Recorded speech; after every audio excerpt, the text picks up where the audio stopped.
ताज्या घडामोडींसोबत अपडेट राहण्यासाठी वडार परिवर्तन न्यूज चॅनल सबस्क्राइब करा। बेल आयकॉन दाबायला विसरू नका, म्हणजे आमचे अपडेट्स तुमच्यापर्यंत पोहोचत राहतील।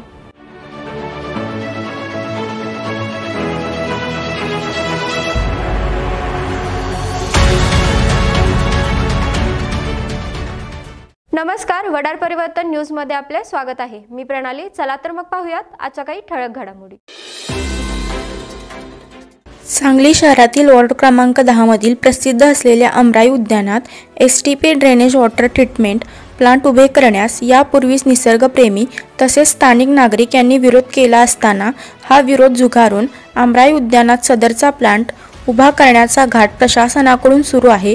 सदरचा प्लांट उभा केल्याने येथे प्रदूषण मोठ्या प्रमाणात होणार असून Tulsi complex, Bharat complex, Girnar complex, Ratanshil Nagar, Adinath Nagar, Vatsalyapuram व आप्पासाहेब पाटील नगर येथे बॅकवॉटरमुळे कायमची समस्या निर्माण होणार आहे। त्यामुळे सदरचा प्लांट अमराई उद्यानात उभा न करता मनपाच्या ओपन स्पेसमध्ये उभा करावा व अमराईचे सौंदर्य अबाधित ठेवण्यात यावे, अशी मागणी माजी नगरसेवक जगन्नाथदादा ठोकळे व या प्रभागातील नागरिकांच्या वतीने महापालिका आयुक्तांना निवेदनाद्वारे केली आहे।